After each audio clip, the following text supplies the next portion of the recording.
Our podcast sponsor today is strategytraining.com. If you want to strengthen your strategy skills, you can get the overall approach used in well-managed strategy studies. It's a free download, and you can go to firmsconsulting.com/overall approach. That's firmsconsulting with an s.com/overall approach. And if you're looking to advance your career and need to update your resume, you can get a McKinsey and BCG winning resume template as a free download at www.firmsconsulting.com/resume PDF. That's www.firmsconsulting.com/resume PDF. Many of our candidates are very quick to come back to us after they've practiced a case either with a consultant from one of the big three or a partner and talk to us about why the case did not go well. And I'm sure people listening to this call do this all the time as well. You'll do a practice case with someone. If the case doesn't go well or, doesn't work out the way you wanted, you'll go back to a colleague and try to understand. You'll try to dissect what really went wrong in the case. And we get that quite a lot. And we had a few situations recently where several candidates were coming back to us and saying, Michael, I had this interview, but it didn't go well at all. And it's been a long time since we did practice sessions, so maybe I'm getting a bit rusty. And they will recite to me the format of the case. And then they'll tell me, okay, Michael, would you mind solving this and show me how you solve it? So I'll say, okay, I don't mind solving it. So I'll solve the case, and then they'll say, okay, it's different from what the interviewer pointed out. And I'll say, well, that's obvious. It's going to be different because I don't know how that interviewer wanted to develop the case. And then they'll be a little bit surprised by that comment, and they're not sure how to respond. And this is a very important podcast because what I'm going to point out to you here is very important. And it is something that I think if you grasp the concept I'm going to explain now, it will really help you in your preparation, but also in your case interviews itself. There is a difference, and there's always going to be a difference. If you took the same case to two different partners in the same office, you will get different answers, right? I'll explain to you why. Now, when I say partners, I'm sure if you took it to two associates and two engagement managers, you're more or less going to get different answers as well. The reason for that is very simple. Cases are not this controlled black box with a predefined answer. Let me explain what I mean by this. When people say case, when these candidates come to us and say they received a case, they are referring to either the written information they were given or the initial outline of the case they were provided to by the interviewer. So at the beginning of the case interview, the person would outline the case and ask them to solve it. So when someone says case, they mean just that initial information, which they regard as the case to be solved. And actually, that is not what the case is. A case is divided into three parts. And think of a triangle, right? An equilateral triangle. On one point, you've got the case information provided at the beginning. On another point, you have the information provided by the interviewer throughout the case, right? We agree that throughout the case, the interviewer is providing you direction and feedback. We agree. So clearly that is part of the case. Without that information, you cannot solve that case. So the information being provided by the partner is part of the case, right? Agreed? Then, also important, on the final point, you have the information you are provided.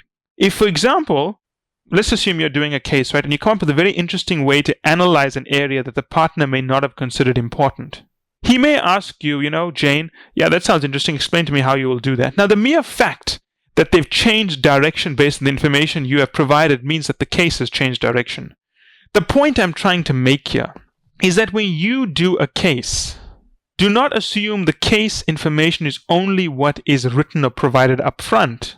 The case is or does include the information provided by the partner, the direction, the guidance, the emphasis, and the direction you are also giving the case.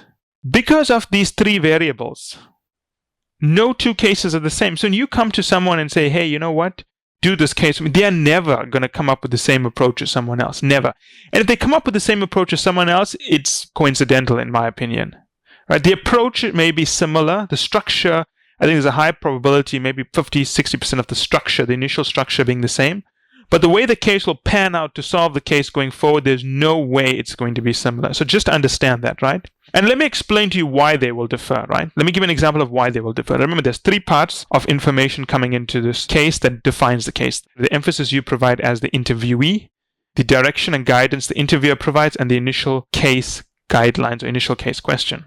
So imagine that you're doing a case for a startup and the interviewer tells you, well, you know what? There's this company that wants to open a overnight delivery service for cupcakes in Manhattan. They're online and they're looking for a lot of startup capital. We want you to analyze the feasibility of this case. Sure, you'll come up with your framework, right?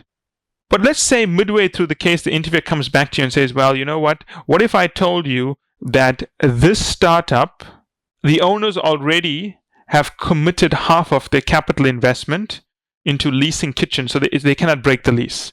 Now, that information, which is not provided earlier, will change the direction of the case, clearly, right? And now, if you take the written case that was provided at the beginning of that case and gave it to a colleague, that information that was provided later by the interviewer is missing. The information provided is very important, right? By the interviewer, and also the direction you provide. But more important is the sequence or timing of when the information is presented, right? Let's assume right at the beginning of the case, when you start your analysis and provide your structure, the interviewer tells you, I just want you to focus on the financial analysis. Clearly, you're going to do all your work around the financial analysis, right? Now, imagine you gave the same case to a colleague, but that verbal cue from the interviewer to focus on the financial analysis is missing. Well, clearly, they will take a very different path. They may end up focusing on the market analysis, the operational capability of the team, the product mix in the market. The point is, do not take cases and share it with people and try to compare the results. Unless you're going to provide all three pieces of information, all three parts of the pyramid to the colleague, and in the sequence it was provided, and at the time it was provided, they are going to come up with different answers, right? And there's a concept here to keep in mind. I mean, you need to think of a case. I remember when I was a teenager, which was a long time ago, I remember reading these adventure books. The way the book was structured is that you'd read a few pages, and then at the end of the 3 pages, they would give you a choice as a reader. They'd say, let's assume you're reading about how this person was walking through a corridor and he came up to 2 doors. He had a choice to open the door on the left or the door on the right. At the bottom of the page, it will say, if you want to open the door on the right, go to page 57. If you want to open the door on the left, go to page 86. So I'm going to open the door on the right, so I go to page 57 and said, oh, you die, someone with a gun is behind the door. The point is, a case is a lot like that. The choices you make in the case will determine where the case ends up. The direction the interviewer provides in the case will determine where the case concludes. No two cases are the same. If you really like science, another way to think about it, I'm sure you've heard of Heisenberg's uncertainty principle at some point. But the point is that, this famous guy Heisenberg said that if you want to know the position of these subatomic particle, a specific subatomic particle, I'm not going to go into the details, you cannot know its position and you cannot know its momentum. And what he said is that to know the position of something, you have to shine a light on it.